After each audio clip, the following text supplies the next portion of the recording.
मैं उपस्थित हुआ हूं।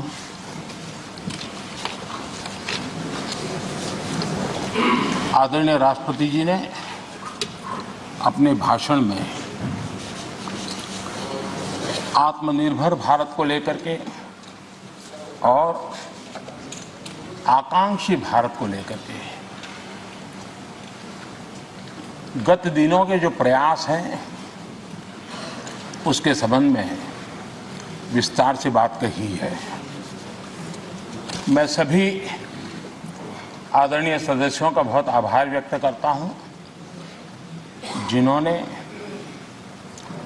इस महत्वपूर्ण भाषण पर अपनी टिप्पणी की, अपने विचार रखे।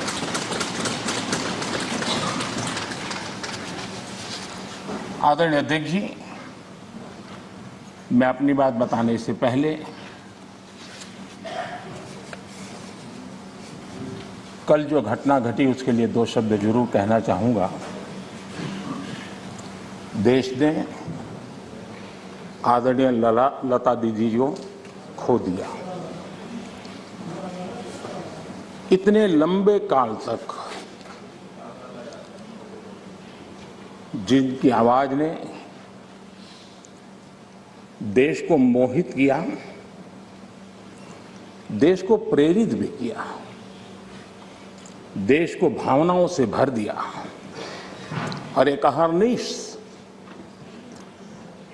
सांस्कृतिक धरोहर को मजबूत करते हुए और देश की एकता को भी करीब करीब 36 भाषाओं में उन्होंने गाया। ये अपने आप में भारत की एकता और अखंडता के लिए भी एक प्रेरक उदाहरण है। मैं आज आदरणीय लता दीदी जी को आदरपूर्वक श्रद्धांजलि देता हूं। आदरणीय अध्यक्ष जी, इतिहास इस बात का गवाह है कि द्वितीय विश्व युद्ध के बाद विश्व में बहुत बड़ा बदलाव आया। एक नया वर्ल्ड ऑर्डर जिसमें हम सब लोग जी रहे हैं। मैं साफ देख रहा हूं कि कोरोना काल के बाद विश्व एक नए वर्ल्ड ऑर्डर की तरफ, नई व्यवस्थाओं की तरफ बहुत तेजी से आगे बढ़ रहा है। एक ऐसा टर्निंग पॉइंट है कि हम लोग एक भारत के रूप में इस अवसर को गंवाना नहीं चाहिए। मेन टेबल पर भारत की आवाज भी बुलंद रहनी चाहिए। भारत ने एक लीडरशिप रोल के लिए अपने आप को कम नहीं आंकना चाहिए और इस परिप्रेक्ष्य में आजादी का अमृत महोत्सव, आजादी के 75 साल अपने आप में एक प्रेरक अवसर है। उस प्रेरक अवसर को लेकर के, नए संकल्पों को लेकर के देश जब आजादी के 100 साल मनाएगा तब तक हम पूरे सामर्थ्य से, पूरी शक्ति से, पूरे समर्पण से, पूरे संकल्प से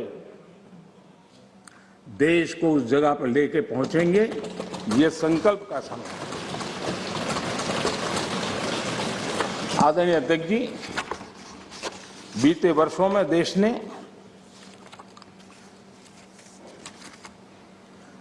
कई क्षेत्रों में, मूलभूत व्यवस्थाओं में बहुत मजबूती का अनुभव किया है और बहुत मजबूती के साथ हम आगे बढ़े हैं। प्रधानमंत्री आवास योजना, गरीबों को रहने के लिए घर हो, ये कार्यक्रम तो लंबे समय से चला है, लेकिन जो गति जो व्यापकता, विशालता, विविधता उसने उसमें स्थान पाया, उसके कारण आज गरीब का घर भी लाखों से भी ज्यादा कीमत का बन रहा है। और एक प्रकार से जो भी पक्का घर पाता है वो गरीब आज लखपति की श्रेणी में भी आ जाता है। कौन हिंदुस्तानी होगा जिसको इस बात को सुनकर के गर्व न हो कि आज देश के गरीब से गरीब के घर में शौचालय बना है। आज खुले में शौच से देश के गांव भी मुक्त हुए हैं। कौन खुश नहीं है? कौन खुश है?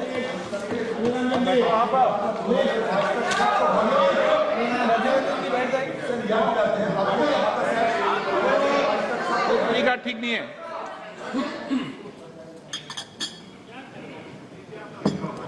हो गया? प्लीज मैं बैठने के लिए तैयार हूं। आप बोलिए। नहीं प्लीज अजय जी। आपको धन्यवाद करके शुरू करूं। बहुत बहुत धन्यवाद।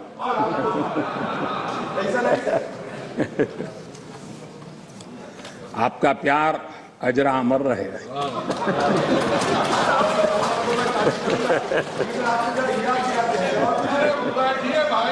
Please please please.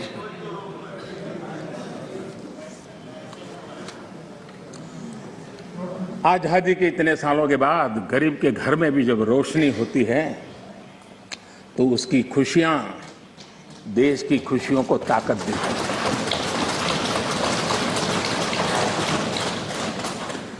चूल्हे के धुएं से जलती हुई आंखों के साथ काम करने वाली मां को, गरीब मां को, और जिस देश में घर में गैस कनेक्शन हो यह स्टेटस सिंबल बन चुका था, उस देश में गरीब के घर में गैस का कनेक्शन हो, धुएं वाले चूल्हे से मुक्ति हो, तो उसका आनंद कुछ और ही होता है।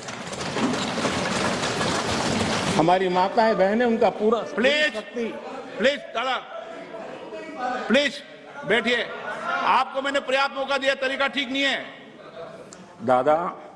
दादा को बीच बीच में मौका देना चाहिए, क्योंकि दादा उम्र के इस पड़ाव में भी बचपना का मजा लेते रहते हैं।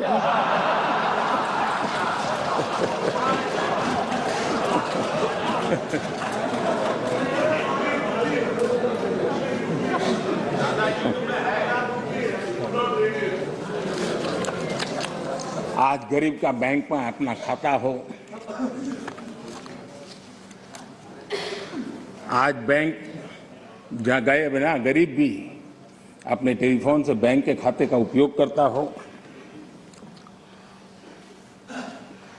सरकार के द्वारा दिए गई राशि सीधी डायरेक्ट बेनिफिट ट्रांसफर के तहत उसके खाते में पहुंचती हो, ये सब अगर आप जमीन से जुड़े हुए होते, अगर आप जनता के बीच में रहते होते तो जरूर ये चीजें नजर आती, दिखाई देता। लेकिन दुर्भाग्य ये है कि आप में से बहुत लोग ऐसे हैं जिनके सुई कांटा 2014 में अटका हुआ है और उससे वो बाहर ही निकल नहीं पाते हैं, और उसका नतीजा भी आपको भुगतना पड़ा है। आपने जो अपने आप को एक ऐसी मानसिक अवस्था में बांध के रखा है, देश की जनता आपको पहचान गई है। कुछ लोग पहले पहचान गए, कुछ लोग देर से पहचान रहे, और कुछ लोग आने वाले समय में पहचानने वाले हैं। अब देखिए, आप जब इतना सारा लंबा उपदेश देते हैं तब भूल जाते हैं 50 साल तक कभी आपने भी देश में यहां बैठने का सौभाग्य प्राप्त किया था। और क्या कारण है कि आप सोच नहीं पाते। अब आप देखिए, नागालैंड के लोगों ने आखिरी बार 1998 में कांग्रेस के लिए वोट किया था, करीब 24 साल हो गए। ओडिशा ने 1995 में आपके लिए वोट किया था, सिर्फ 27 साल हो गए, आपको वहां एंट्री नहीं मिली। गोवा में 1994 में पूर्ण बहुमत के साथ आप जीते थे, 28 साल हो गए, गोवा ने आपको स्वीकार नहीं किया। पिछली बार 88 में त्रिपुरा में वहां की जनता ने वोट दिया था, करीब 34 साल पहले त्रिपुरा में। कांग्रेस का हाल है यूपी, बिहार और गुजरात। आखिर में 1985 में 1985 में करीब 37 साल पहले आपके लिए वोट किया था। पिछली बार पश्चिम बंगाल में वहां के लोगों ने 1972 में करीब 50 साल पहले आपको पसंद किया था। तमिलनाडु के लोगों ने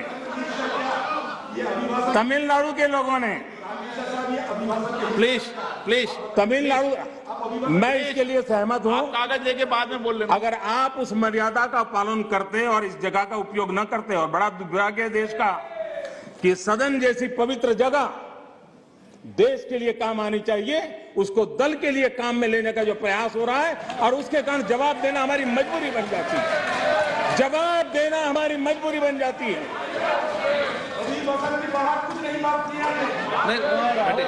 माननीय अध्यक्ष जी, तमिलनाडु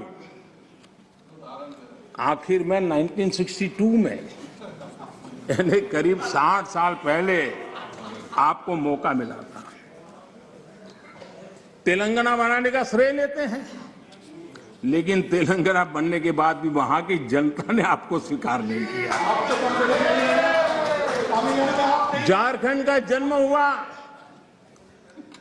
20 साल हो गए, पूर्ण रूप से कांग्रेस को स्वीकारते नहीं है, पिछले दरवाजे से वो घुसने का प्रयास करते हैं। माननीय अध्यक्ष जी, सवाल चुनाव नतीजों का नहीं है, सवाल उन लोगों की नीयत का है, उनकी नेक दिली का है कि इतने बड़े लोकतंत्र में इतने साल तक शासन में रहने के बाद देश की जनता हमेशा हमेशा के लिए उनको क्यों नकार रही है। और जहां भी ठीक से लोगों ने राह पकड़ ली, दोबारा आपको प्रवेश करने नहीं दिया है। इतना सारा होने के बावजूद भी हम तो एक चुनाव हार जाए ना, महीनों तक न जाने इकोसिस्टम क्या क्या करती है। इतना सारा पराजय होने के बावजूद भी न आपका अहंकार जाता है, न आपकी इकोसिस्टम आपके अहंकार को जाने देती है।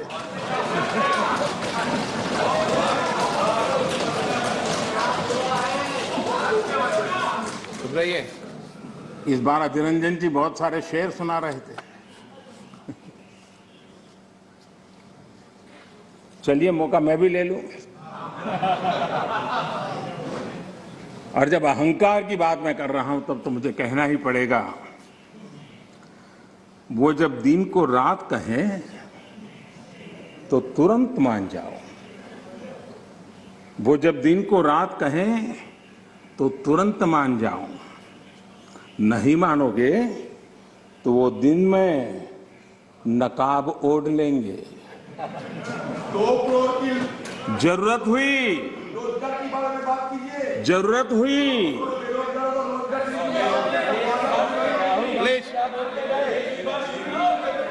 आप जरूरत हुई तो हकीकत को थोड़ा बहुत मरोड़ लेंगे।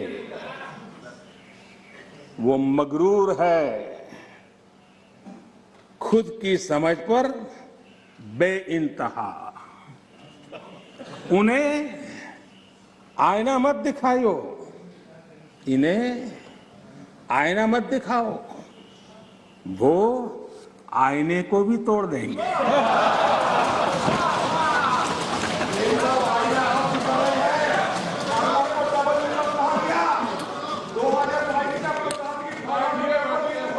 Please please please please please. आदरणीय अध्यक्ष जी, आजादी का अमृत महोत्सव, आजादी के 75 वर्ष में आज देश आजादी का अमृत महोत्सव मना रहा है और देश अमृत काल में प्रवेश कर रहा है।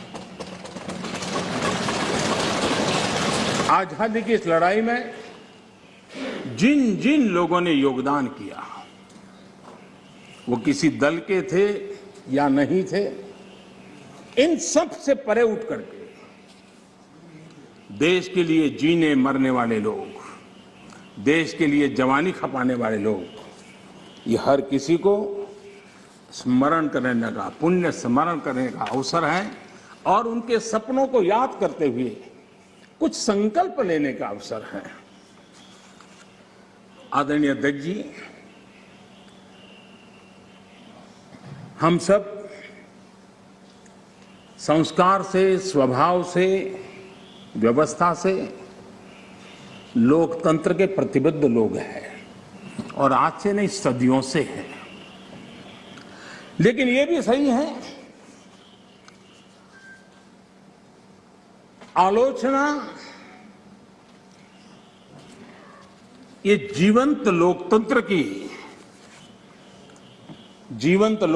का एक आभूषण है, लेकिन अंध विरोध ये लोकतंत्र का अनादर है। सबका प्रयास, इस भावना से भारत ने जो कुछ हासिल किया है, अच्छा होता उसे खुले मन से स्वीकार किया गया होता, उसका स्वागत किया होता, उसका गौरवगान करते। बीते 2 सालों में 100 साल का सबसे बड़ा वैश्विक महामारी का संकट पूरी दुनिया की मानव जात झेल रही है।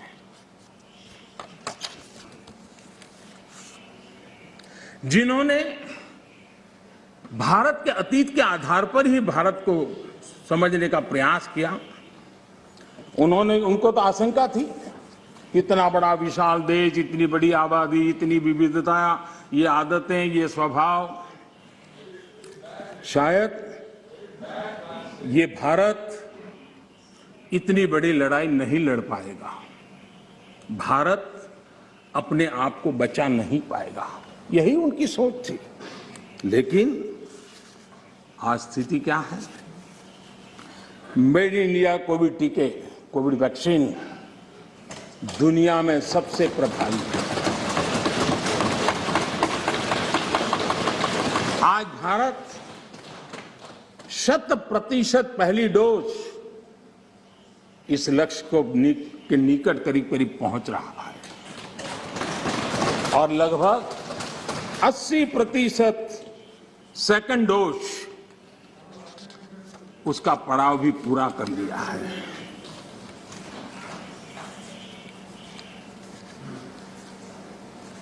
माननीय अध्यक्ष जी, कोरोना एक वैश्विक महामारी थी, लेकिन उसे भी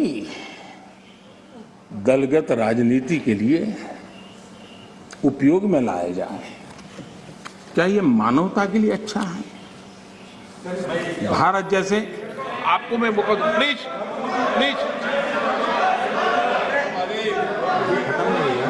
माननीय अध्यक्ष जी, मैंने प्लीज अधीर रंजन जी, आपको पर्याप्त समय माननीय अध्यक्ष जी,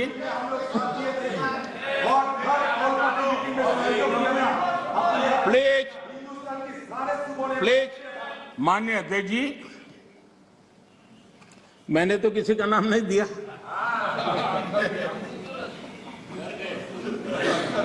कोई भी टोपी पहन लेने की क्या जरूरत है जी? अरे क्यों? लेकिन जब आप खड़े ही हो गए तो अब मैं नाम दे करके बोलना चाहता हूं।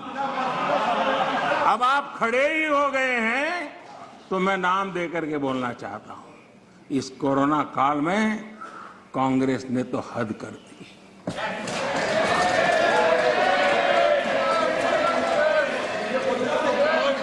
पहली लहर के दौरान मौका दूंगा आपको, प्लीज।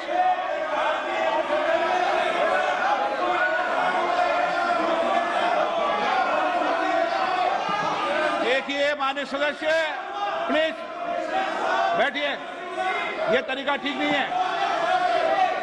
आपको मैंने पर्याप्त, प्लीज बैठिए, please please please please please.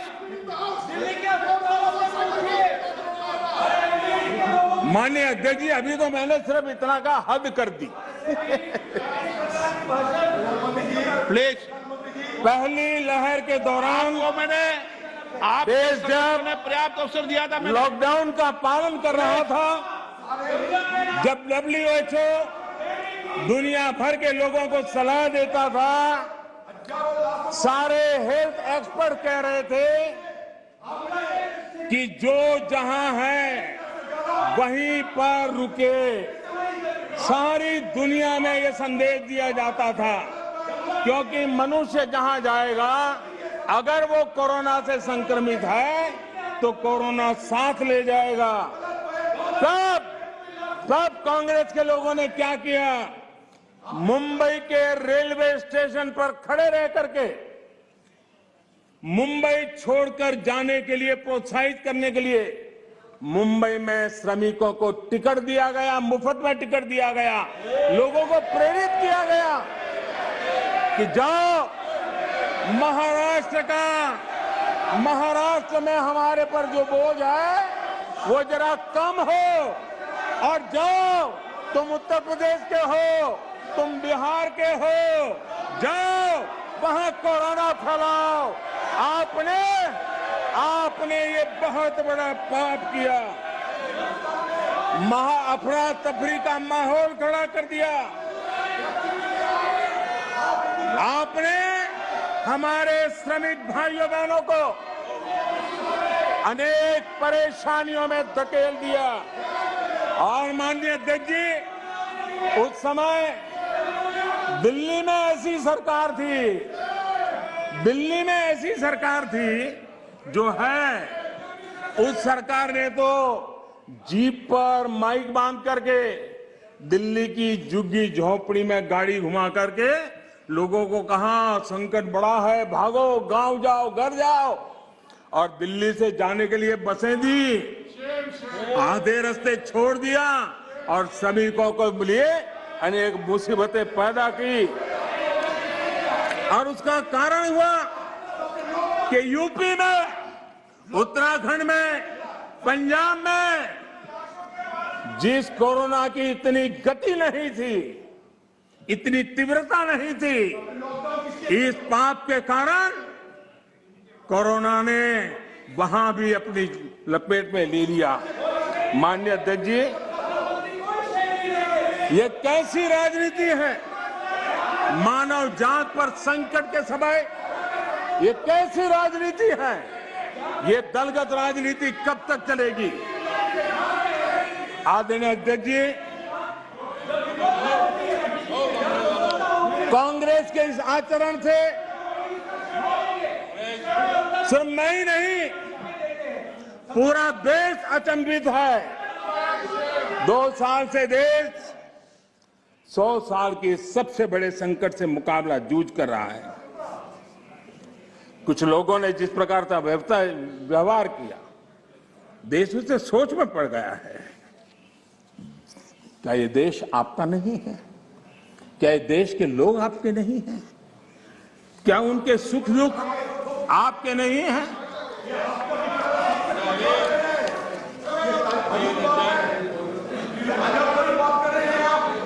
इतनी बड़ी संकट आया, कई राजनीतिक दल के नेता जरा आत्मनिरीक्षण करें। कितने राजनीतिक दल के नेता जो जनता के माने हुए नेता अपने आप को मानते हैं, उन्होंने लोगों को रिक्वेस्ट की हो, अपील की हो, भाई कोरोना का एक ऐसा संकट है, वैश्विक महामारी है, आप मास्क पहनो, हाथ धोना रखो, 2 गज की दूरी रखो। कितने नेता हैं? क्या ये बार बार देश की जनता को अगर कहते तो उसमें कोई बीजेपी की सरकार को क्या फायदा होने वाला था? मोदी को क्या फायदा होने वाला था? लेकिन इतने बड़े संकट में भी इतना सा पवित्र काम करने से भी चूक गए। इसलिए माननीय अध्यक्ष जी, कुछ लोग हैं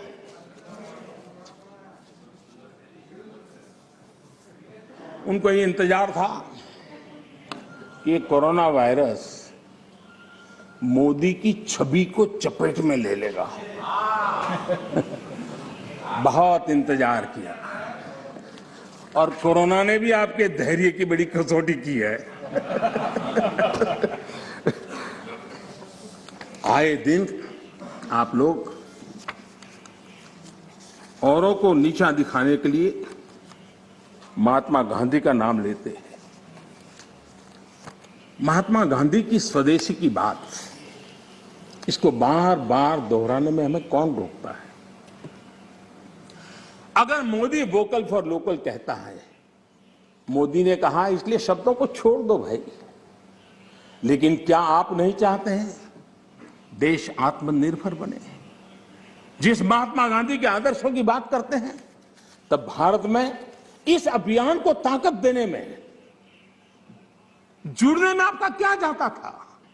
उसका नेतृत्व आप लीजिए। महात्मा गांधी जी के स्वदेश के निर्णय को आगे बढ़ाइए, देश का भला होगा। और हो सकता है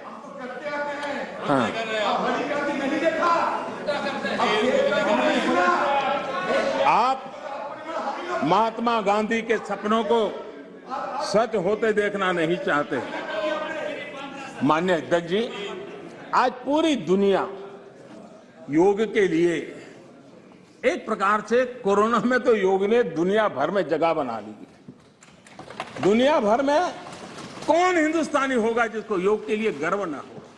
आपने उसका भी मजाक उड़ाया, उसका भी विरोध किया। अच्छा होता आप लोगों को कहते भाई संकट में घर में है, ये योगा कीजिए, आपको फायदा होगा। क्या नुकसान था? फिट इंडिया मूवमेंट चले, देश का नौजवान सशक्त हो, सामर्थ्यवान हो। आपको मोदी से विरोध हो सकता है। फिट इंडिया मूवमेंट, आपके राजनीतिक दलों के छोटे छोटे युवा मंच होते हैं। अगर हम सब ने मिलकर के अगर इस फिट इंडिया के द्वारा देश की युवा शक्ति को इस सामर्थ्य की तरफ आगे बढ़ने के लिए कहते, लेकिन उसका भी विरोध, उसका भी उपहास, यानी क्या हो गया है आपको मुझे समझ नहीं आ रहा है। और इसलिए मैं आज इसलिए कहता हूं आपको ध्यान में आए कि आप कहां खड़े हैं जी। और मैंने इतिहास बताया, 60 साल के लेकर 15 साल तक पूरा कालखंड, इतने राज्य, कोई आपको घुसने नहीं दे रहा है।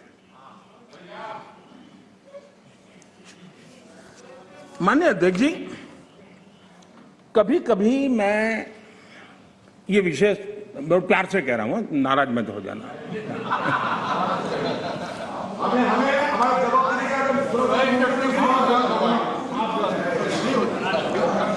मुझे कभी कभी माननीय अध्यक्ष जी ये विचार आता है, उनके बयानों से, उनके कार्यक्रमों से, उनके कर्तृत्व से, जिस प्रकार से आप बोलते हैं, जिस प्रकार से मुद्दों से जुड़ते हैं, ऐसा लगता है कि आपने मन बना लिया है कि 100 साल तक सत्ता में नहीं आना है।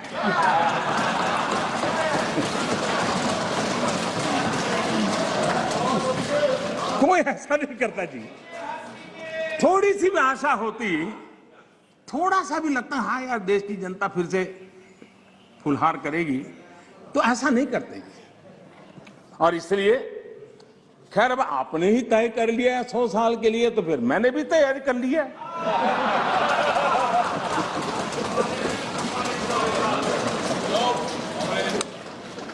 माननीय अध्यक्ष जी,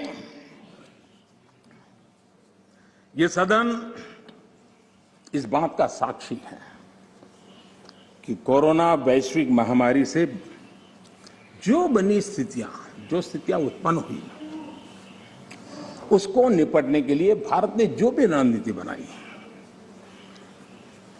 उसको लेकर के डे 1 से क्या क्या नहीं कहा गया, किस किसने क्या बोला, आज वो खुद देखेंगे तो उनको हैरानी हो जाएगी, ऐसा कैसे बुलवा लिया, किसने बुलवा लिया, पता नहीं क्या बोल दिए हम लोग।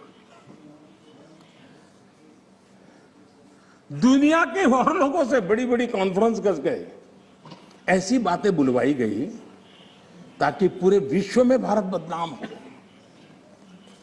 खुद को टिके रहने के लिए आर्थिक आयोजन को भारत कैसे चल रहा है, माय गॉड क्या कुछ कहा गया, बड़े बड़े पंडितों ने क्या क्या कहा, पूरी आपकी इकोसिस्टम लग गई थी। हम जो भी समझते थे, भगवान ने जो समझ दी थी, लेकिन समझ से ज्यादा समर्पण बहुत बड़ा था। और जहां समझ से समर्पण ज्यादा होता है, वहां देश और दुनिया को अर्पण करने की ताकत भी होती है, और वो हमने करके दिखाया है। और जिस रास्ते पर हम चले, आज विश्व के अर्थ जगत के सभी ज्ञाता इस बात को मानते हैं कि भारत ने जिस आर्थिक नीतियों को लेकर इस कोरोना कालखंड में अपने आप को आगे बढ़ाया, वो अपने आप में एक उदाहरणीय है। और अनुभव भी हम करते हैं, हमने देखा है।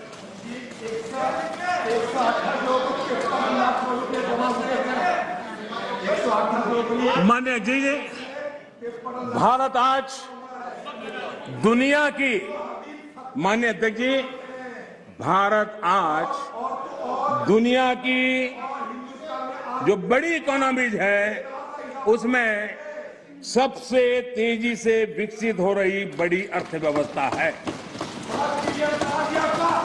माननीय अध्यक्ष जी, इस कोरोना कालखंड में भी हमारे किसानों ने रिकॉर्ड पैदावार की, सरकार ने रिकॉर्ड खरीदी की। दुनिया के अनेक देशों में जहां खाने का संकट पैदा हुआ, और आपको पता होगा 100 साल पहले जो आपदा आई थी, उसके जो रिपोर्ट है उसमें ये बात कही गई है कि बीमारी से मरने वालों की जैसी तादाद है, वैसी भूख से मरने वालों की भी बड़ी तादाद है। उस समय के 100 साल पहले की रिपोर्ट में है। इस देश ने किसी को भूख से मरने नहीं दिया। 80 करोड़ से अधिक देशवासियों को मुफ्त राशन उपलब्ध कराया, और आज भी करा रहे हैं। माननीय अध्यक्ष जी, हमारा total export historically highest record पर है, और ये कोरोना काल में है। कृषि एक्सपोर्ट ऐतिहासिक रूप से टॉप पर पहुंचा है। सॉफ्टवेयर एक्सपोर्ट नई ऊंचाई तरफ बढ़ रहा है। मोबाइल फोन एक्सपोर्ट्स अभूतपूर्व वृद्धि हुई है। डिफेंस एक्सपोर्ट, कईयों को परेशानी हो रही है। ये आत्मनिर्भर भारत का कमाल है कि आज देश डिफेंस एक्सपोर्ट में भी अपनी एक पहचान बना रहा है। एफडीआई और एफपीआई,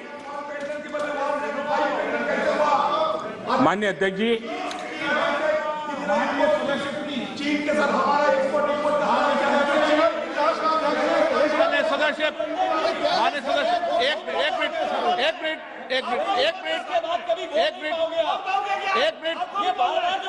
आप चुप रहिए, आप शांत रहिए, आप शांत रहिए प्लीज। माननीय सदस्य प्लीज, एक मिनट चुप रहिए आप भी। माननीय सदस्य, आप चुप रहिए, आपको किसने इजाजत दी? बैठिए। माननीय सदस्यगण, मैंने सभी माननीय सदस्यों को पर्याप्त समय, पर्याप्त अवसर दिया है, लेकिन माननीय सदस्य, आपने जब बोला तो मैंने कहा कि कोई भी इस सदन में नेता बोल रहे हैं, कोई टिप्पणी नहीं करेंगे, लेकिन आज आप ये उचित व्यवहार नहीं है। सदन के नेता बोल रहे हैं, सदन की गरिमा को बनाए रखें, ये मेरा आपसे आग्रह है। आपको मैं बोलने का मौका दूंगा।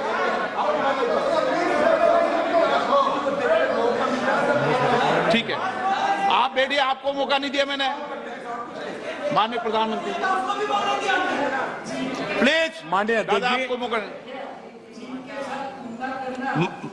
माननीय सदस्य प्लीज, माननीय हाँ अध्यक्ष जी, समझेंगे, समझाएंगे, आप पूरा सुनो, सब समझाएंगे।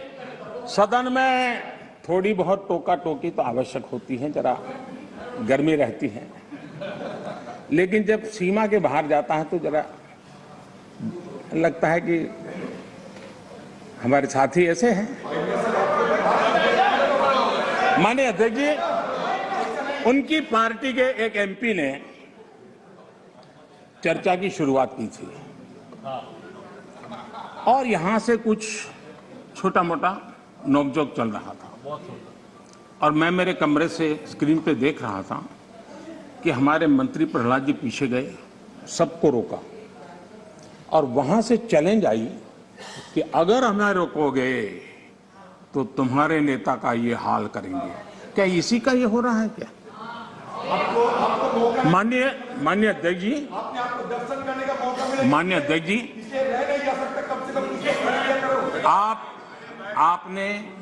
आपको अब हर एक को अपना सीआर सुधारने की कोशिश तो करनी चाहिए और मैं मानता हूं जितना किया है उससे आपका सीआर ठीक हो गया है। जिन लोगों को रजिस्टर करना है, आपके इस पराक्रम को कर लिया है जी, ज्यादा क्यों कर रहे हो? इस सत्र में तो कोई आपको नहीं निकालेगा, विश्वास करो। इस सत्र में आपको कोई निकालने का नहीं, मैं आपको गारंटी देता हूं।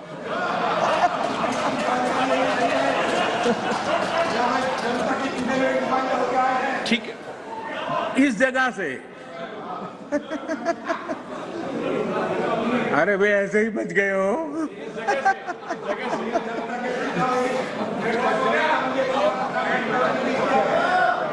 माननीय अध्यक्ष जी, एफडीआई और एफपीआई का रिकॉर्ड निवेश आज भारत में हो रहा है। रिन्यूएबल एनर्जी के क्षेत्र में आज हिंदुस्तान दुनिया के टॉप 5 कंट्रीज में है।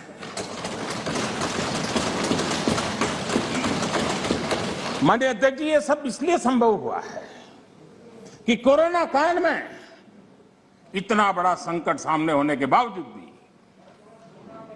अपने कर्तव्य को निभाते हुए इस संकट के काल में देश को बचाना है तो रिफॉर्म जरूरी थी और हमने वो जो रिफॉर्म किए उसका परिणाम है कि आज हम इस तरीके से स्थिति पर आगे पहुंचे। माननीय अध्यक्ष जी, एमएसएमई सदस्य प्लीज सहित आप बैठिए। हर उद्योग को गलत तरीका है आपका, जरूरी सपोर्ट दी, बैठिए, ऐसे नहीं चलेगा। नियमों को, प्रक्रियाओं को सरल किया। आत्मनिर्भर भारत का जो मिशन है उसको हमने चरितार्थ करने के लिए भरपूर कोशिश की।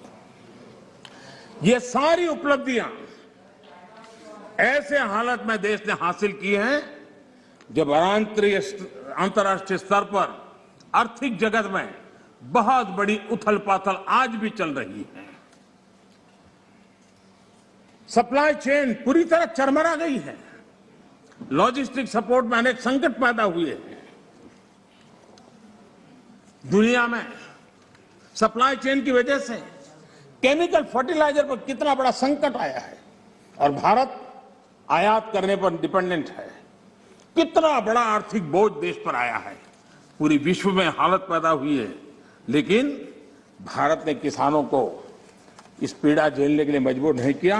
भारत ने वो सारा बोझ देश ने अपने कंधों पर उठाया और किसान को ट्रांसफर नहीं होने दिया है।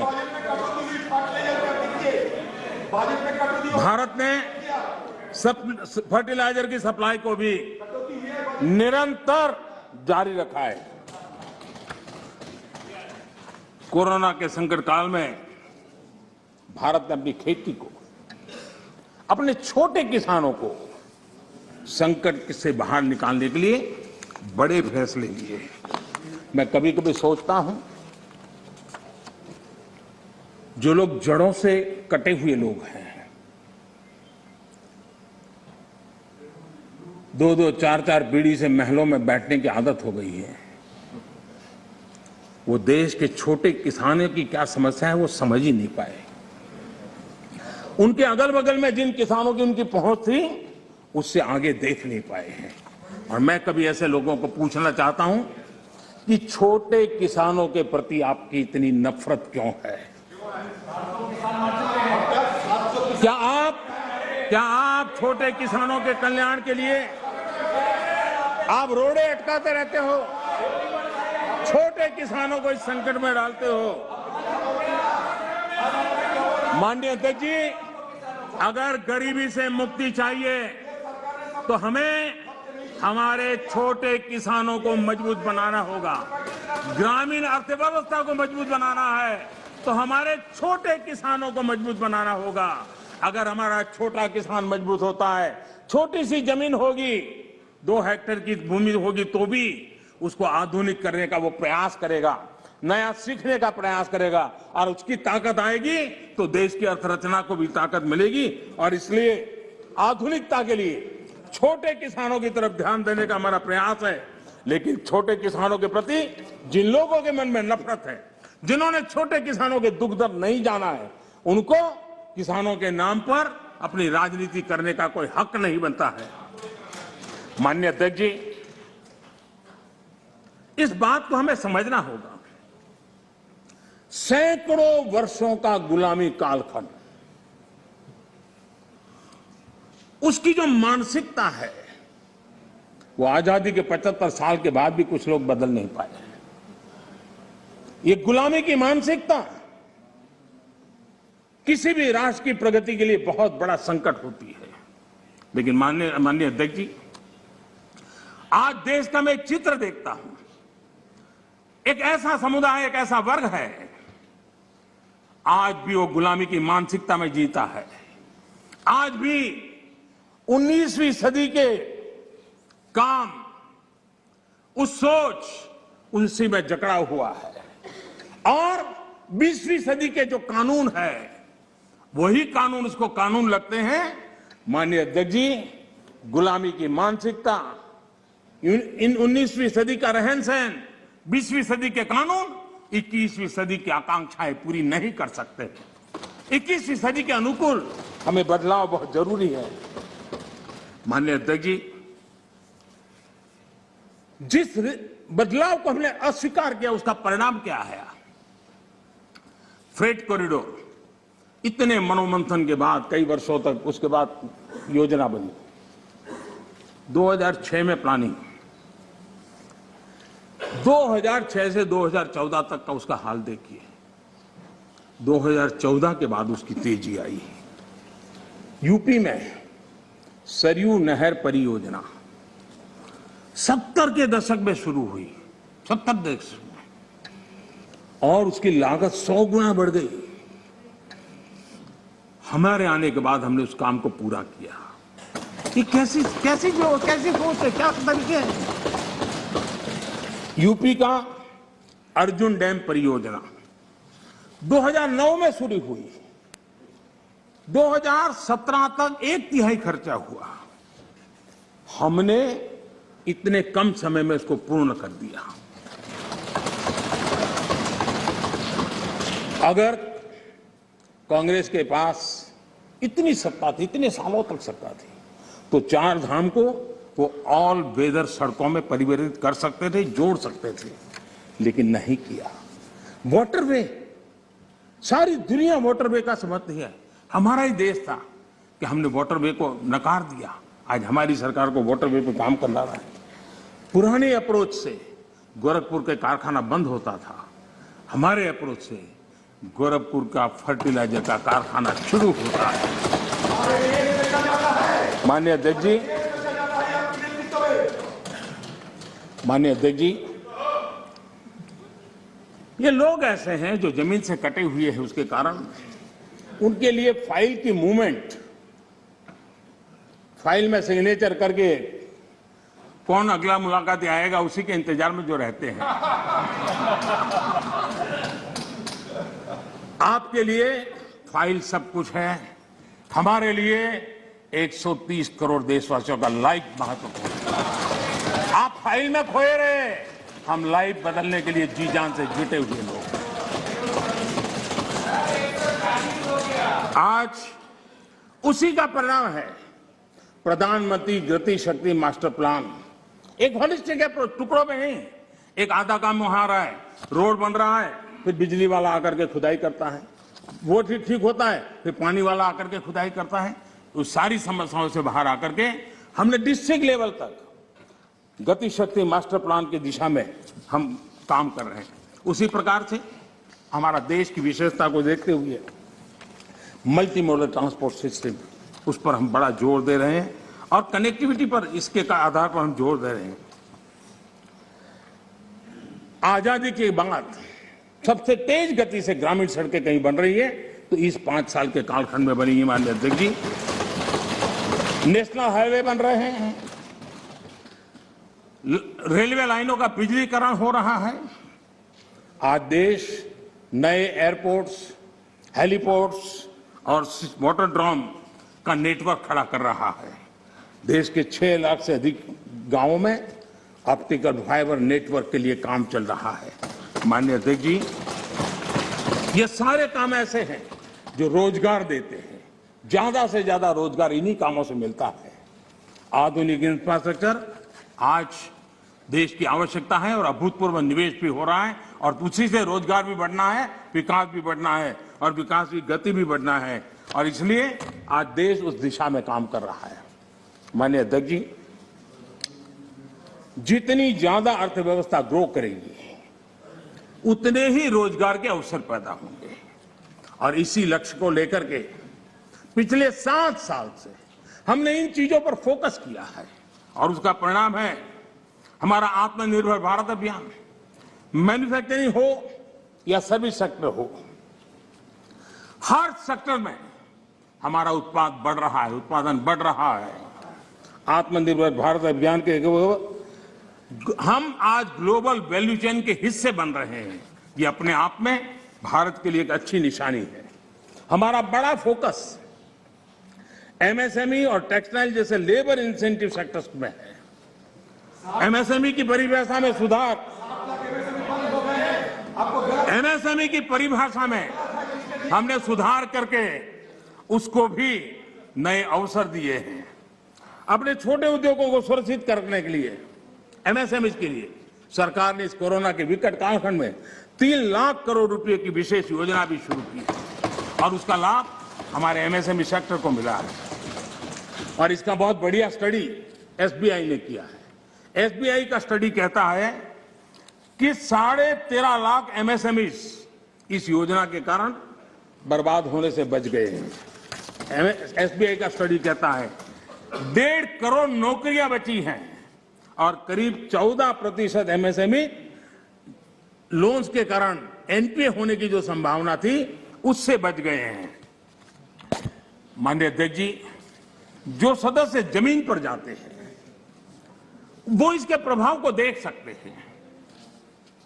विपक्ष के भी कई साथी मुझे मिलते हैं, कहते हैं कि साहब ये इस योजना ने बहुत बड़ा लाभ किया है, एमएसएमई सेक्टर को इस संकट की घड़ी में बहुत बड़ा सहारा दिया है। माननीय अध्यक्ष जी, उसी प्रकार से मुद्रा योजना कितनी सफल रही है। हमारी माताएं बहनें कितनी उस क्षेत्र में आई है। लाखों लोग बिना गारंटी बैंक से लोन लेकर के आज अपना स्वरोजगार की दिशा में आगे बढ़े और खुद तो करते हैं, 1-2 लोगों को रोजगार भी देते हैं। स्वनिधि योजना, स्ट्रीट वेंडर्स, कभी हमने सोचा नहीं, पहली बार आजादी के बाद स्ट्रीट वेंडर्स और बैंक के अंदर से लोन मिल रहा है और हमारा स्ट्रीट वेंडर डिजिटल ट्रांजैक्शन कर रहा है और करोड़ों श्रमिकों को लाभ मिल रहा है। हमने गरीब श्रमिकों के लिए 2 लाख करोड़ रुपए से ज्यादा खर्च किए हैं। आत्मनिर्भर भारत रोजगार योजना के तहत हजारों लाभार्थियों के खाते में हमने सीधे पैसे ट्रांसफर किए हैं। माननीय अध्यक्ष जी, इंडस्ट्री को गति देने बेहतर इंफ्रास्ट्रक्चर की बहुत जरूरत होती है। पीएम गति शक्ति नेशनल प्लान, मास्टर प्लान, ये हमारे लॉजिस्टिक कॉस्ट को बहुत कम करेगा और उसके कारण देश में भी माल सस्ते में पहुंच पाएगा और एक्सपोर्ट करने वाले लोग भी दुनिया के साथ कंपटीशन कर पाएंगे और इसलिए पीएम गति शक्ति प्लान आने वाले दिनों में बहुत लाभकारक होने वाला है। माननीय अध्यक्ष जी, सरकार ने एक और बड़ा काम किया है। नए क्षेत्रों को, एंटरप्रेन्योर्स को, उसके लिए हमने ओपन कर दिया है। आत्मनिर्भर भारत योजना के तहत स्पेस, डिफेंस, ड्रोन्स, माइनिंग को, प्राइवेट सेक्टर को आज देश के विकास में भागीदार बनने के लिए हमने निमंत्रित किया है। देश में एंटरप्रेन्योर्स के लिए बेहतर माहौल बनाने के लिए सिंपल टैक्स सिस्टम की शुरुआत, हजारों कंप्लायंसेस हमारे देश में आदत ऐसी हुई, हर डिपार्टमेंट ये लाओ, वो लाओ, ये कागज लाओ, वो नाम लाओ, वो सारा करीब 25,000 कंप्लायंसेस हमने खत्म किए हैं। आज मैं तो राज्यों से भी आग्रह करूंगा कि वे भी ढूंढ के ऐसे कंप्लायंसेस खत्म करें। देश के नागरिकों को परेशानी हो रही है, उसको समझे हम लोग। आज देश में इस प्रकार के बैरियर्स हटाए जा रहे हैं। डोमेस्टिक इंडस्ट्री को लेवल प्ले फील्ड देने के लिए एक के बाद एक कदम हम उठाते जा रहे हैं। माननीय अध्यक्ष जी, आज देश उस पुरानी अवधारणा से बाहर निकल रहा है। हमारे देश में सोच बन गई कि सरकार ही भाग्य विधाता है, तुम्हें सरकार पर ही निर्भर रहना पड़ेगा, तुम्हारी आशा अपेक्षाएं कोई पूरी नहीं कर सकता है, सरकार ही करेगी, सब कुछ सरकार देगी। ये हम लोगों ने इतना ईगो पाल के रखा था और उसके कारण देश के सामर्थ्य को भी चोट पहुंची है। और इसलिए सामान्य युवा के सपने, युवा कौशल, उसके रास्ते हम नए सिरे से सोचना शुरू किया। सब कुछ सरकार करती है ऐसा नहीं है, देशवासियों की ताकत अनेक गुना ज्यादा होती है। वो सामर्थ्य के साथ अगर संकल्प के साथ जुड़ जाते हैं तो परिणाम मिलता है।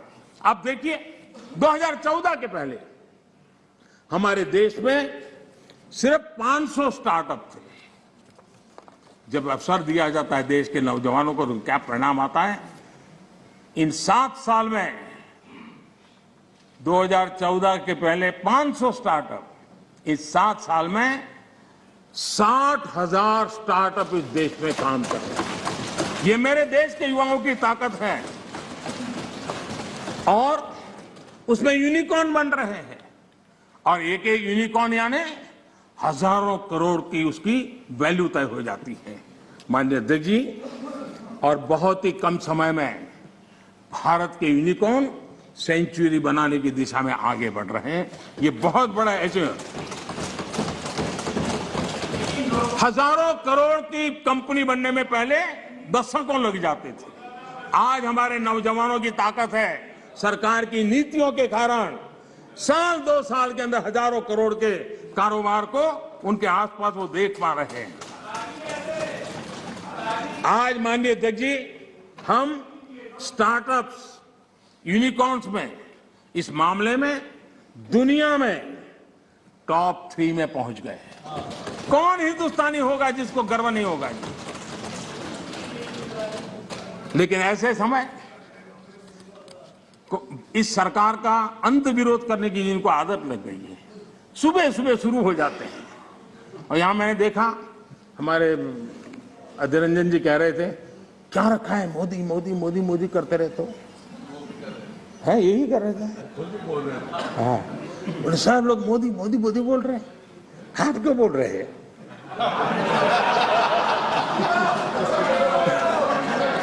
आप लोग सुबह सुबह होते ही शुरू हो जाते हैं। एक पल आप लोग एक पल मोदी के बिना नहीं बिता सकते। अरे मोदी तो आपकी प्राण शक्ति है। मोदी जी प्रधानमंत्री, इसलिए मोदी जी का नाम तो करना ही पड़ेगा।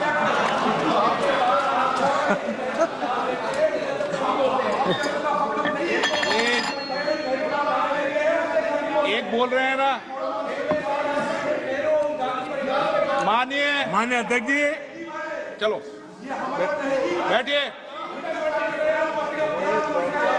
कुछ लोग देश के नौजवानों को, देश के एंटरप्रेन्योर्स को, देश के वेल्थ क्रिएटर्स को, उनको डराने में आनंद आता है, उनको भयभीत करने में आनंद आता है, उनको गुमराह करने में आनंद आता है। देश का नौजवान उनकी बातें सुन नहीं रहा है, इसके कारण देश आगे बढ़ रहा है। माननीय अध्यक्ष जी, आज जो यूनिकॉर्न है, यही उसमें से कुछ मल्टीनेशनल कंपनियां बनने का सामर्थ्य रखती है। लेकिन कांग्रेस में ऐसे लोग बैठे हैं जो कहते हैं, जो हमारे उद्यमी हैं उनके लिए कहते हैं, और आपको भी जानकर के आश्चर्य होगा, क्या कहते हैं? वो कहते हैं ये उद्यमी लोग कोरोना वायरस का वेरिएंट, बताइए क्या हो गया? हमारे देश के उद्यमी एक कोरोना वायरस के वेरिएंट है क्या? हम क्या बोल रहे हैं? किसके लिए बोल रहे हैं? कोई जरा आपके अंदर बैठे तो जरा बोलो तो सही, ये क्या हो रहा है? पार्टी का नुकसान हो रहा है, कांग्रेस पार्टी का नुकसान हो रहा है।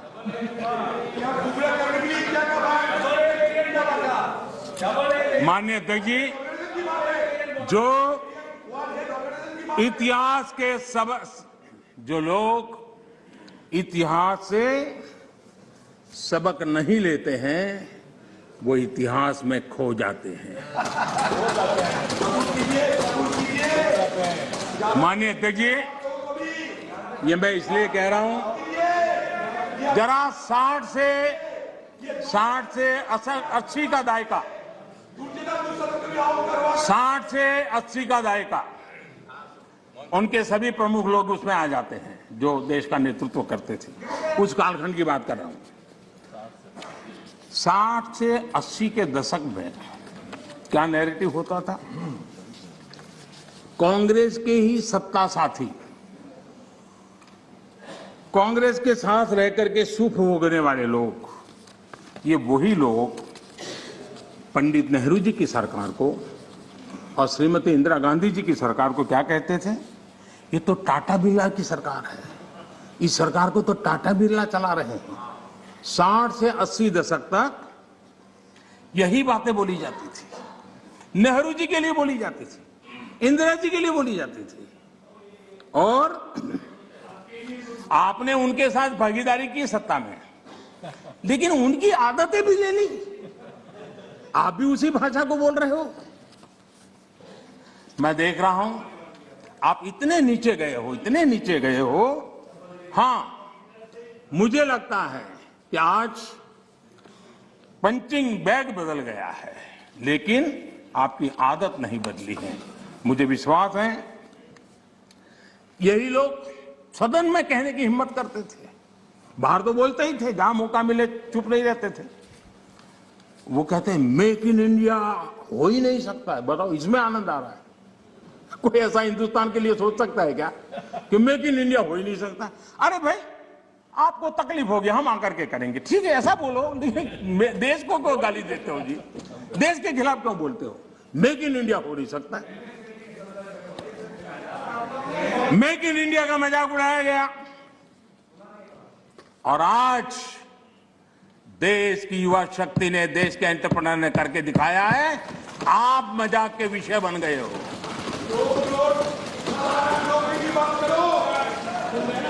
और मेक इन इंडिया की सफलता आप लोगों को कितना दर्द दे रही है, ये मैं भली भांति समझ पा रहा हूं।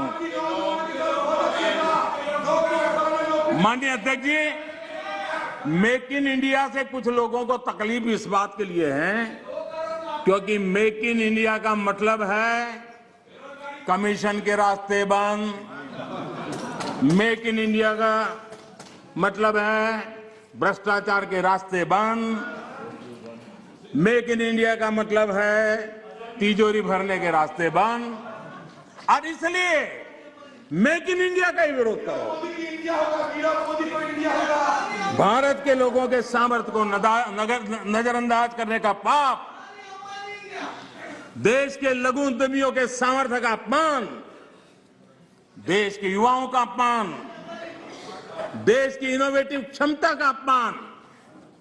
माननीय अध्यक्ष जी, देश में इस प्रकार का नकारात्मकता का, निराशा का वातावरण, खुद निराश हैं, खुद सफल नहीं हो पा रहे हैं, इसलिए देश को असफल होने करने के जो खेल चल रहे हैं उसके खिलाफ देश का नौजवान बहुत जाग चुका है, जागरूक हो चुका है। माननीय अध्यक्ष जी, पहले जो सरकार चलाते थे और जिन्होंने 50 साल तक देश की सरकारें चलाई, मेक इन इंडिया को लेकर उनका क्या रवैया था? सिर्फ डिफेंस सेक्टर को हम देखें तो सारी बातें समझ आती थी, वो क्या करते थे, कैसे करते थे, क्यों करते थे, किसके लिए करते थे। पहले सालों में क्या होता था, नए इक्विपमेंट खरीदने के लिए प्रोसेस चलती थी, सालों तक चलती थी, और जब फाइनल निर्णय होता था तब वो चीज पुरानी हो जाती थी। अब बताइए देश का क्या बना, आउट ऑफ डेट हो जाती थी और हम पैसे देते थे। हमने इन सारी प्रोसेस को सिंप्लीफाई किया। सालों से पेंडिंग डिफेंस सेक्टर के जो इश्यू थे उसको हमने निपटाने का प्रयास किया। पहले किसी भी आधुनिक प्लेटफॉर्म या इक्विपमेंट के लिए हमें दूसरे देशों की तरफ देखना पड़ता था। जरूरत के समय आपाधापी में आयुध खरीदा जाता था, ये लाओ वो लाओ, कौन पूछता है भाई, हो जाए। यहां तक कि स्पेयर पार्ट्स के लिए भी हम अन्य देशों पर निर्भर रहे हैं। दूसरों पर निर्भर होकर इस देश की सुरक्षा निश्चित नहीं कर सकते हैं। हमारे पास यूनिक व्यवस्था होनी चाहिए, हमारी अपनी व्यवस्था होनी चाहिए। रक्षा क्षेत्र में आत्मनिर्भर होना ये राष्ट्र सेवा का भी एक बहुत बड़ा काम है, और जो मैं देश के नौजवानों को भी आह्वान करता हूं कि आप अपने कैरियर में इस क्षेत्र को चुनिए, हम ताकत के साथ खड़े होंगे। माननीय अध्यक्ष जी, इस बजट में भी हमने ज्यादा से ज्यादा रक्षा उपकरण भारत में ही बनाएंगे, भारतीय कंपनियों से ही खरीदेंगे, ये बजट में प्रावधान किया है। बाहर से लाने के रास्तों बंद करने की दिशा में हम कदम बढ़ाए हैं। हमारी सेनाओं की जरूरत पूरी होने के अलावा हम एक बड़े डिफेंस एक्सपोर्टर बनने का सपना लेकर के चल रहे हैं, और मुझे विश्वास है ये संकल्प भी पूरा होगा। मैं जानता हूं कि रक्षा सौदों में कितनी बड़ी ताकतें पहले अच्छों को खरीद लेती थी। ऐसी ताकतों को मोदी ने चुनौती दी, और इसलिए मोदी पर उनकी नाराजगी नहीं, गुस्सा होना भी बहुत स्वाभाविक है, और उनका गुस्सा प्रकट भी होता रहता है। माननीय अध्यक्ष जी,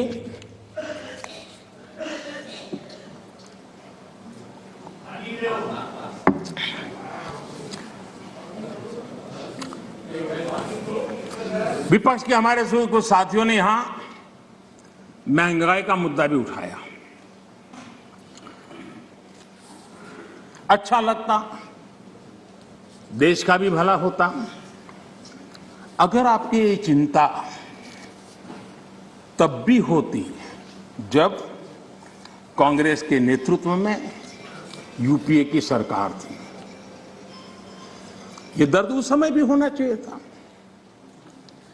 आप शायद भूल गए हैं, मैं जरा आपको याद दिलाना चाहता हूं।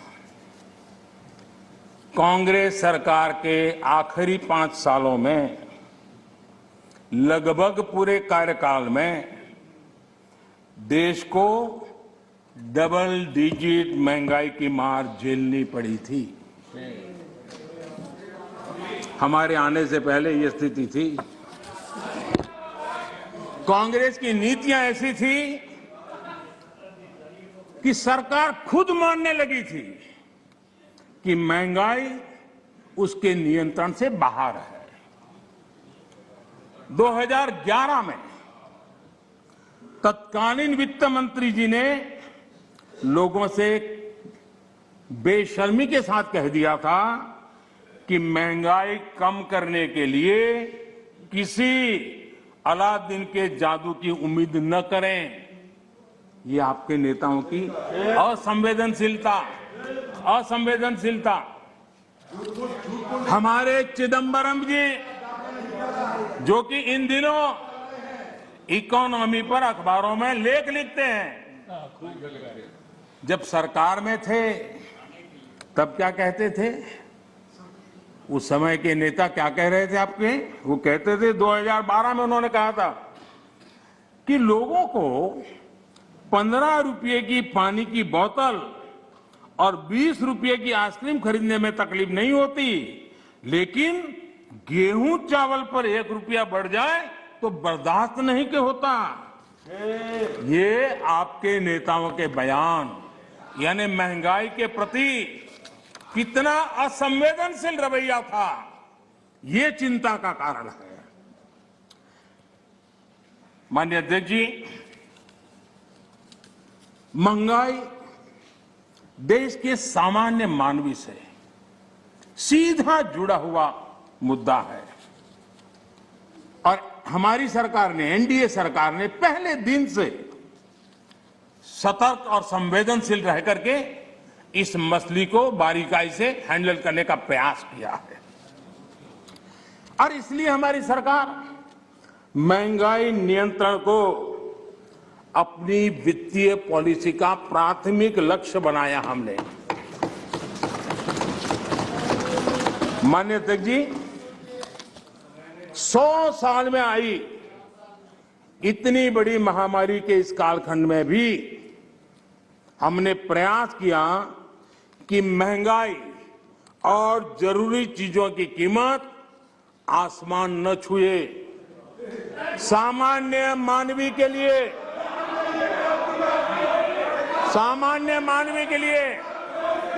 दादा, आपके काम की बात है। अरे आपके काम की बात है, मजा लो ना, आपके काम आएगा। थोड़ा भी आगे जाऊंगा तो आपके काम आएगा।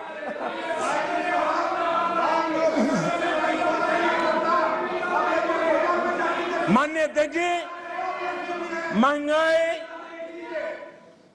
और जरूरी चीजों की कीमत आसमान न छुए। सामान्य मानवी के लिए, खासकर गरीब के लिए महंगाई बर्दाश्त की सीमा से बाहर न हो और महंगाई को नियंत्रण में रखने के लिए हमने क्या किया है, ये आंकड़े खुद बता रहे हैं। कांग्रेस के जहां महंगाई दर डबल डिजिट में थी, 10% से ज्यादा थी, वहीं 2014 से 2020 तक महंगाई 5% से कम रही है। 5% से कम रही है। कोरोना के बावजूद आपको मैं बोलने देना चाहता हूं तो क्या आगे आपकी मजा होने वाली है, जरा इंतजार करो, आ रहा हूं। कोरोना के बावजूद इस साल महंगाई 5.2% रही है और उसमें भी फूड इन्फ्लेशन 3% से कम रही है।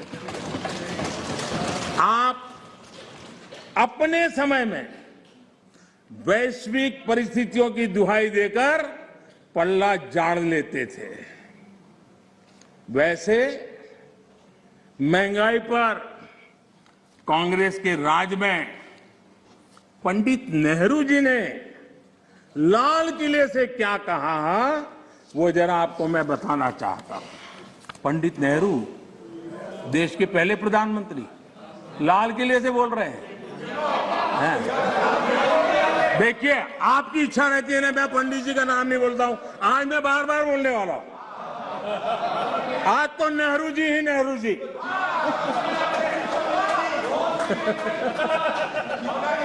मजा लीजिए आज। आपके नेता कहेंगे मजा आ गया।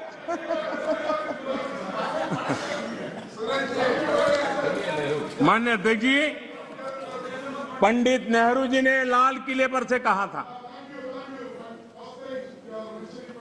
और ये उस जमाने में कहा गया था, तब ग्लोबलाइजेशन इतना नहीं था, नाम मात्र का भी नहीं था। उस समय नेहरू जी लाल किले से देश को संबोधन करते हुए क्या कह रहे हैं? कभी कभी कोरिया में लड़ाई भी हमें प्रभावित करती है। इसके चलते वस्तुओं की कीमतें बढ़ जाती है। इति नेहरू जी, भारत के पहले प्रधानमंत्री।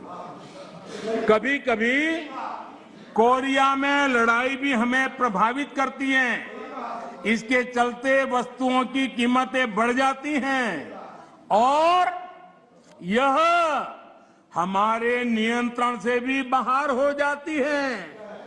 देश के सामने देश का पहला प्रधानमंत्री हाथ ऊपर कर देता है, हाथ ऊपर कर देता है। आगे क्या कहते हैं? देखो जी, आपके काम की बात है। आगे कहते हैं,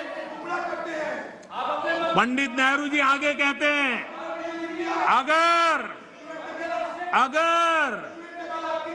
अगर अमेरिका में भी कुछ हो जाता है तो इसका असर भी वस्तुओं की कीमत पर पड़ता है। सोचिए तब महंगाई की समस्या कितनी गंभीर थी कि नेहरू जी को लाल किले से देश के सामने हाथ ऊपर करने पड़े थे। नेहरू जी तब कहा था,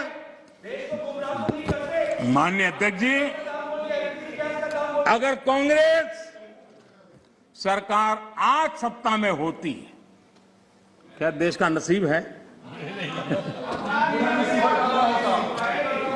देश बच गया।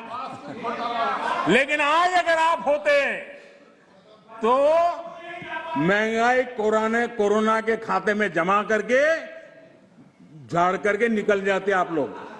लेकिन हम बड़ी संवेदनशीलता के साथ इस समस्या को महत्वपूर्ण समझ करके उसके समाधान के लिए पूरी ताकत से काम कर रहे हैं।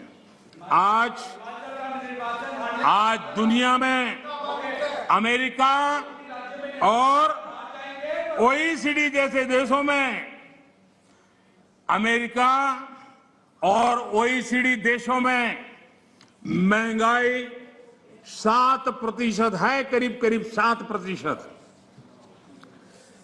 लेकिन माननीय अध्यक्ष जी, हम किसी पर ठीकरा फोड़ करके भाग जाने वालों में से नहीं है। हम ईमानदारी से प्रयास करने वालों में लोग हैं, जिम्मेवारी के साथ देशवासियों के साथ खड़े रहने वाले लोग हैं। माननीय अध्यक्ष जी, इस सदन में गरीबी कम करने के भी बड़े बड़े आंकड़े दिए गए, लेकिन एक बात भूल गए।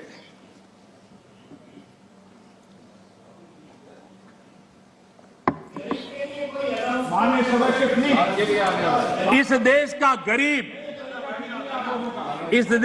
गरीब इतना विश्वासघाती नहीं है कि कोई सरकार उसकी भलाई के काम करे और वो फिर उसको ही सत्ता से बाहर करे। ये देश के गरीब के स्वभाव में नहीं है। आपकी ये दुर्दशा इसलिए आई क्योंकि आपने मान लिया था कि नारे देकर के गरीबों को अपनी चुंगाल में फंसाए रखोगे, लेकिन गरीब जाग गया, गरीब आपको जान गया। इस देश का गरीब इतना जागरूक है कि आपको 44 सीटों पर समेट दिया, 44 सीट पे लाकर के रोक दिया। कांग्रेस 1971 से गरीबी हटाओ के नारे पर चुनाव जीतती रही थी। 40 साल बाद गरीबी तो हटी नहीं, लेकिन कांग्रेस सरकार ने नई परिभाषा दे दी। माननीय अध्यक्ष जी, देश के नौजवानों ने इन बातों को जानना बहुत जरूरी है। और अध्यक्ष जी, आप देखिए कि ये डिस्टर्ब तब करते हैं कि उनको अंदाजा आता है चोट बड़ी गहरी होने वाली है। उनको मालूम है कि मुसीबत में फंसे हैं आज, और कुछ लोग बोल करके भाग जाते हैं और झेलना ऐसे बेचारों को पड़ता है।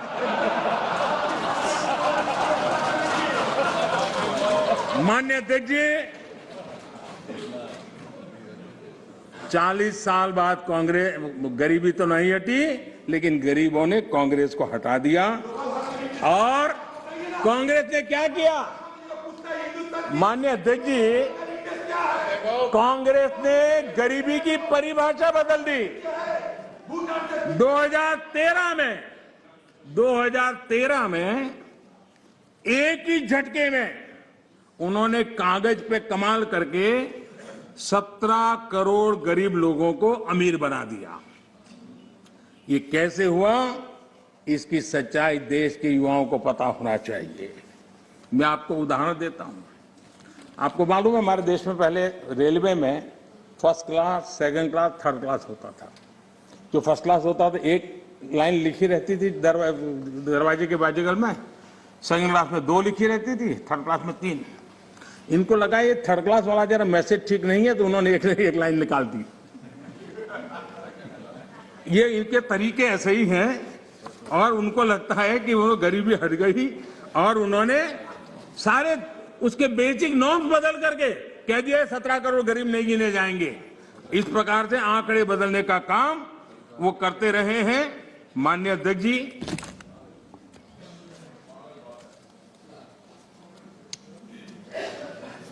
यहां कुछ तात्विक मुद्दों को उठाने की कोशिश की। मैंने तो समझने की बहुत कोशिश की, शायद कोई समझ पाया हो, ऐसा तो मुझे अभी कोई मिला नहीं है। लेकिन जो कोई समझ पाया होगा तो मैं समझने के लिए तैयार हूं। ऐसे कुछ बातें सुनता हूं तो। माननीय अध्यक्ष जी, सदन में राष्ट्र को लेकर बातें हुई। ये बातें हैरान करने वाली है। मैं मेरी बात रखने से पहले एक बात दोहराना चाहता हूं, और मैं कोट कर रहा हूं। यह जानकारी बेहद हैरत में डालने वाली है कि बंगाली, मराठे, गुजराती, तमिल, आंध्र, उड़िया, असमी, कन्नड़, मलयाली, सिंधी, पंजाबी, पठान, कश्मीरी, राजपूत और हिंदुस्तानी भाषा भाषी जनता से बसा हुआ विशाल मध्य भाग कैसे सैकड़ों वर्षों से अपनी अलग पहचान बनाए हैं। इसके बावजूद इन सबके गुण दोष कमोबेश एक से हैं। इसकी जानकारी पुरानी परंपरा और अभिलेखों से मिलती है। साथ ही इस पूरे दौरान वे स्पष्ट रूप से ऐसे भारतीय बने रहे जिनकी राष्ट्रीय विरासत एक ही थी और उनकी नैतिक और मानसिक विशेषताएं भी समान थी। एक कोटेशन है।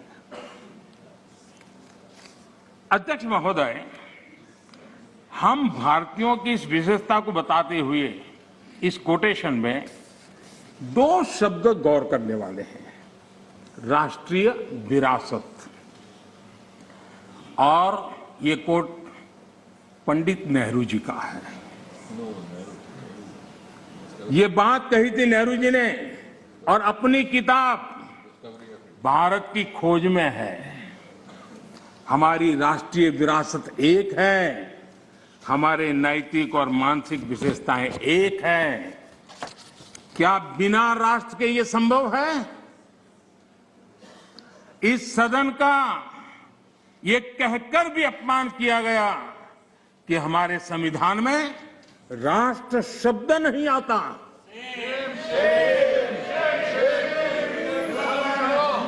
संविधान की प्रस्तावना में लिखा राष्ट्र पढ़ने में ना आए, ये हो नहीं सकता है। कांग्रेस ये अपमान क्यों कर रही है, मैं इस पर विस्तार से अपनी बात रखूंगा। माननीय अध्यक्ष जी,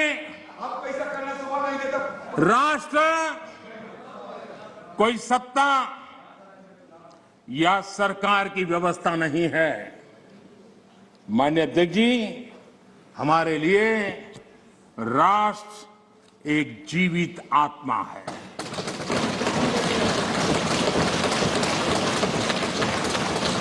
और इससे हजारों साल से देशवासी जुड़े हुए हैं और जूझते रहे हैं।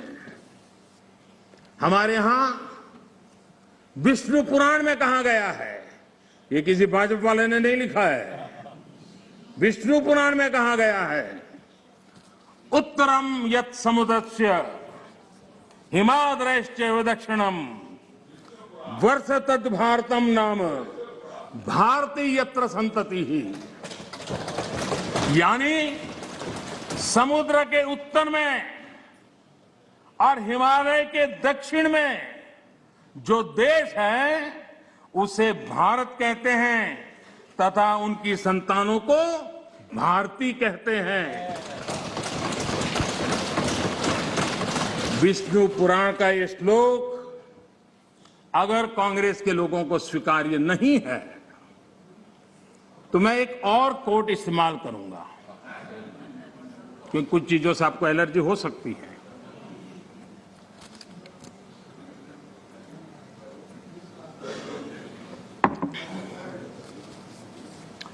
मैं कोट कह रहा हूं, एक क्षण आता है मगर इतिहास में विरल ही आता है जब हम पुराने से बाहर निकलकर नए युग में कदम रखते हैं। जब एक युग समाप्त हो जाता है, जब एक देश की लंबे समय से दबी हुई आत्मा मुक्त होती है। ये भी नेहरू जी के ही बोल है। आखिर किस नेशन की बात नेहरू जी कर रहे थे जी? ये नेहरू जी कह रहे हैं। और माननीय अध्यक्ष जी, यहां तमिल सेंटिमेंट को आग लगाने की भारी कोशिश की गई।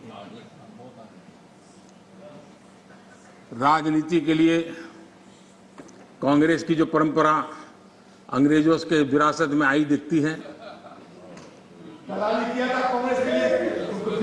तोड़ो तोड़ो तोड़ो और राज करो, तोड़ो और राज करो, बांटो और राज करो। लेकिन मैं आज तमिल भाषा के महाकवि, माननीय अध्यक्ष जी, तमिल भाषा के महाकवि और स्वतंत्र सेनानी आदरणीय सुब्रमण्यम भारती ने जो लिखा था, मैं यहां दोहराना चाहता हूं। तमिल भाषी लोग मुझे क्षमा करें, मेरे उच्चारों में कोई गलती हो तो, लेकिन मेरा आदर और मेरी भावना में कोई कमी नहीं है।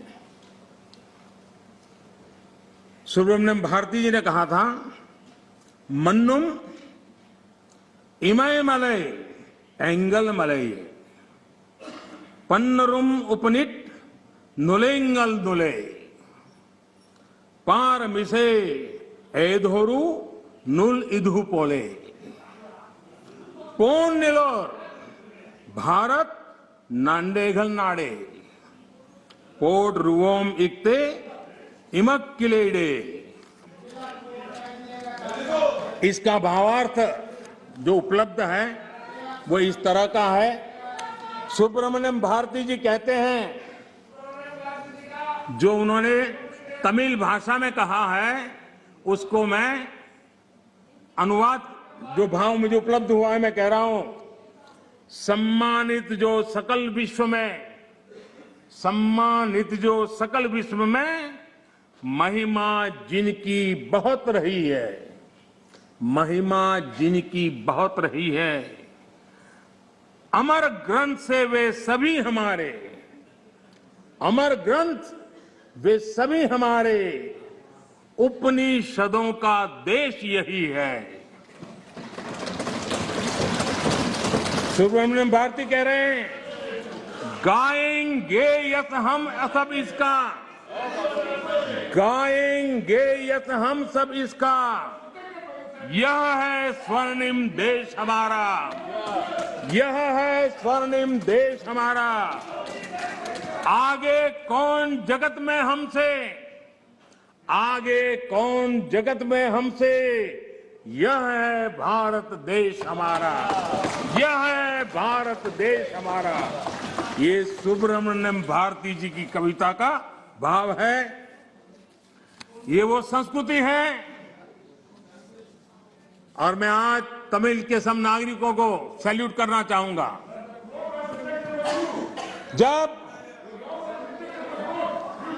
जब हमारे सीडीएस रावत दक्षिण में हेलीकॉप्टर के अकस्मात में उनका निधन हुआ और जब उनका बॉडी तमिलनाडु में हवाई अड्डे की तरफ ले जाने के लिए रास्ते पर गुजर रहा था, मेरे तमिल भाई, मेरी तमिल बहनें लाखों की संख्या में घंटों तक कतार में खड़ी रही थी रोड पर, कोई सूचना नहीं, संदेश नहीं, इंतजार करते खड़ी रही थी। और जब सीडीएस रावत का बॉडी वहां से निकल रहा था, तब हर तमिलवासी गौरव के साथ हाथ ऊपर कर करके आंख में आंसू के साथ कहता था, वीर वणक्कम, वीर वणक्कम, वीर वणक्कम, ये मेरा देश है।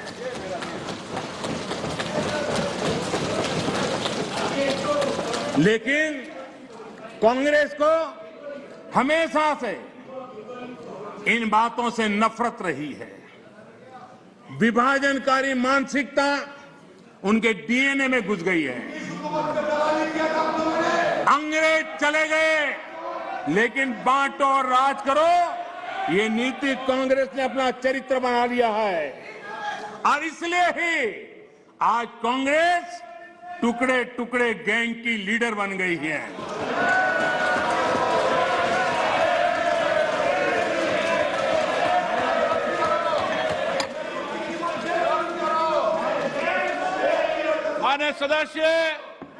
मान्य सदस्य प्लीज, मैंने सभी मान्य सदस्यों को पर्याप्त समय पर्याप्त अवसर दिया था। जब सदन के नेता बोल रहे हैं ये अपराधित आचरण आपका ठीक नहीं है, ये सदन की गरिमा नहीं है। जो लोकतंत्र की प्रक्रिया से हमें रोक नहीं पा रहे हैं, वो यहां अनुशासनहीनता करके हमें रोकने की कोशिश कर रहे हैं। लेकिन इसमें भी विफलता मिलेगी, इसमें भी विफलता मिलेगी। माननीय अध्यक्ष महोदय, कांग्रेस पार्टी का सत्ता में आने की इच्छा खत्म हो चुकी है। लेकिन जब कुछ मिलने वाला नहीं है तो कम से कम बिगाड़ तो दो। ये फिलॉसफी पर आज निराशावादी, लेकिन उस मोह में बर्बाद कर करके छोड़ेंगे। इस मोह में देश में वो बीज बो रहे हैं जो अलगाव की जड़ों को मजबूत करने वाले हैं।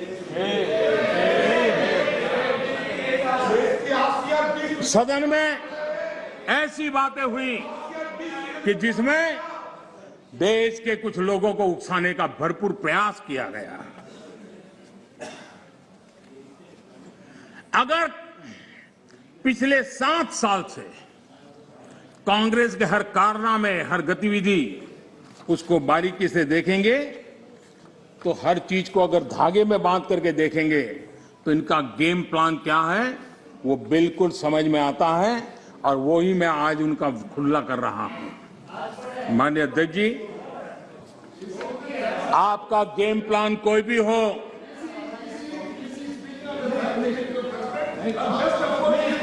माननीय अध्यक्ष जी, ऐसे बहुत लोग आए और चले गए, लाखों कोशिशें की गई, अपने स्वार्थवश की गई, लेकिन ये देश अजरा अमर है। इस देश को कुछ नहीं हो सकता। आने वालों को, इस प्रकार की कोशिश करने वालों को हमेशा कुछ न कुछ गंवाना पड़ा है। ये देश एक था, श्रेष्ठ था। यह देश एक है, यह देश श्रेष्ठ है और श्रेष्ठ रहेगा। इसी विश्वास के साथ हम आगे बढ़ रहे हैं। माननीय अध्यक्ष जी,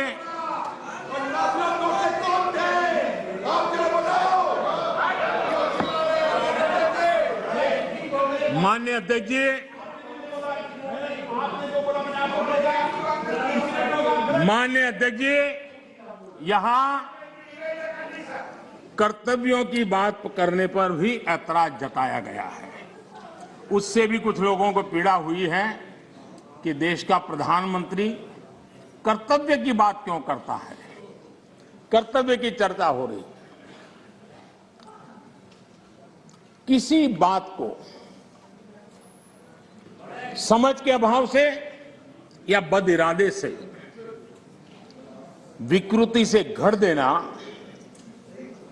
विवाद खड़ा कर देना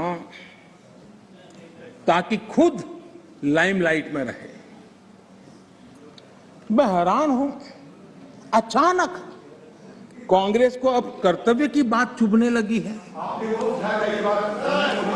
आप लोग, अजय रंजन जी, आप बैठिए, आप बैठिए। अरे आपकी जिंदगी बोलते रहना है, आपका वही काम है। माननीय अध्यक्ष जी, माननीय अध्यक्ष जी, आप लोग, माननीय अध्यक्ष जी, आप लोग कहते रहते हैं कि मोदी जी नेहरू जी का नाम नहीं लेते हैं, तो आज मैं आपकी मुराद बराबर पूरी कर रहा हूं, आपकी प्यास बुझा रहा हूं। देखिए, कर्तव्यों के संबंध में, कर्तव्यों के संबंध में नेहरू जी ने क्या कहा था, जरा मैं आज कोट सुनाता हूं। माननीय अध्यक्ष जी, पंडित नेहरू जी, देश के प्रथम प्रधानमंत्री, उन्होंने क्या कहा था? मैं आपसे फिर कहता हूं, मैं कोट कर रहा हूं, मैं आपसे फिर कहता हूं कि आजाद हिंदुस्तान है, आजाद हिंदुस्तान की सालगिरह हम मनाते हैं, लेकिन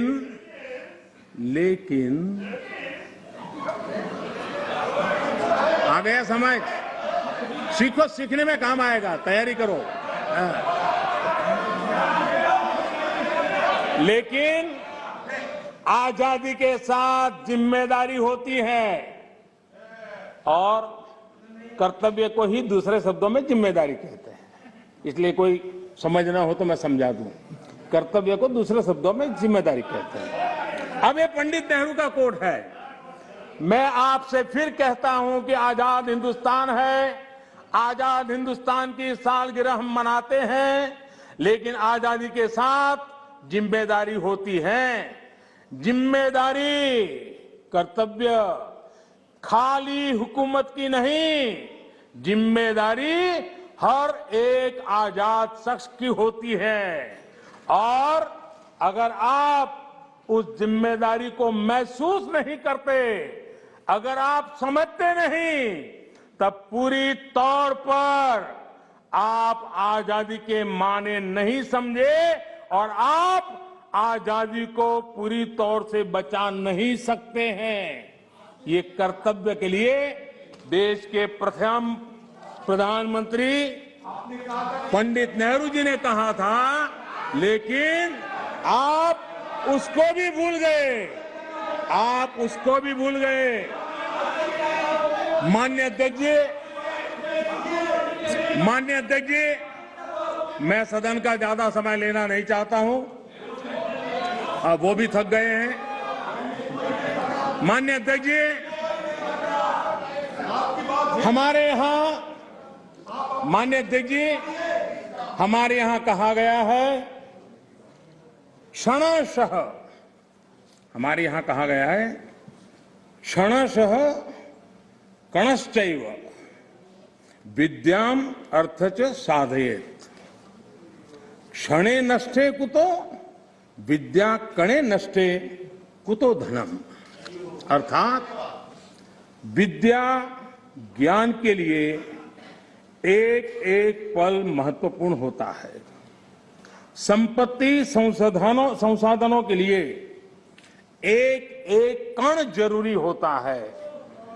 एक एक क्षण बर्बाद करके ज्ञान हासिल नहीं किया जा सकता और एक एक कण बर्बाद किया गया, छोटे छोटे संसाधनों का समुचित प्रयोग नहीं किया गया तो संसाधन व्यर्थ हो जाते हैं। मैं कांग्रेस और उसके सहयोगियों से कहूंगा, आप ये मंथन जरूर कीजिए कि कहीं आप इतिहास के इस महत्वपूर्ण अहम क्षण को नष्ट तो नहीं कर रहे हैं।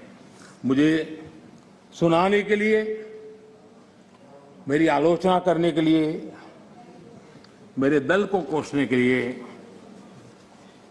बहुत कुछ है, कर सकते हैं आप और आगे भी करते रहिए, मौकों की कमी नहीं है। लेकिन आजादी के अमृत काल का ये समय, 75 वर्ष का ये समय भारत की विकास यात्रा में सकारात्मक योगदान का समय है।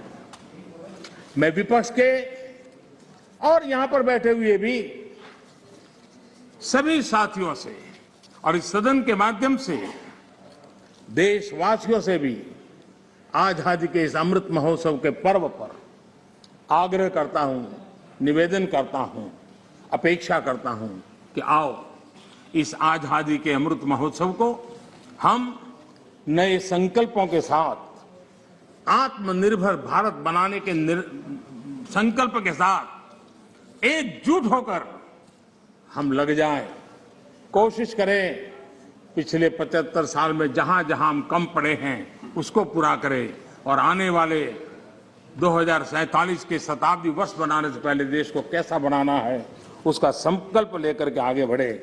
देश के विकास के लिए मिलकर के काम करना है। राजनीति अपने जगह पर है, हम दलगत भावनाओं से ऊपर उठ करके देश की भावनाओं को लेकर के जिए।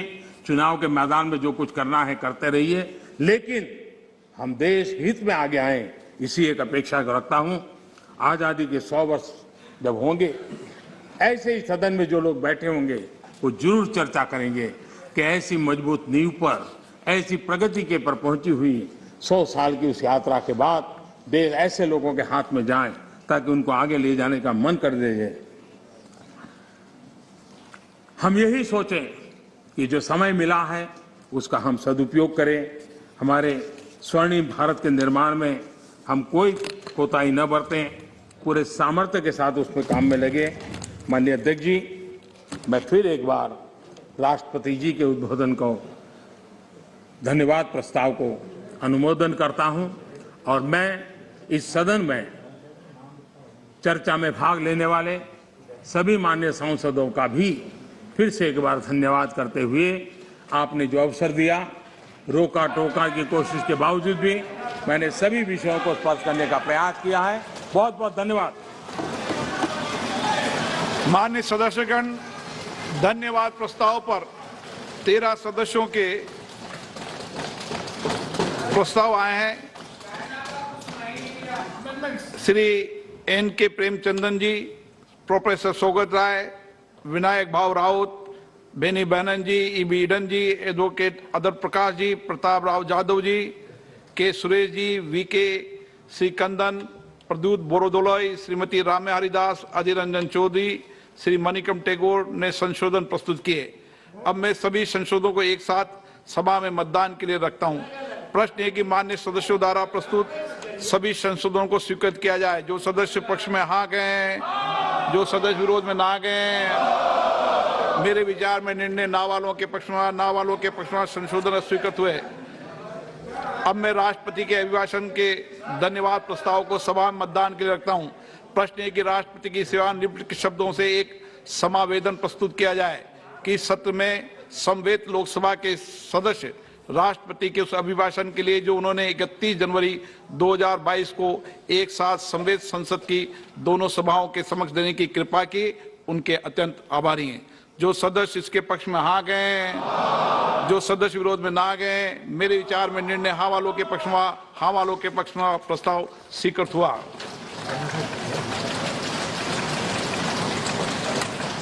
अब केंद्रीय बजट पर सामान्य चर्चा होगी और उसके बाद जो शून्यकाल के लोग बचे हैं उन पर होगी।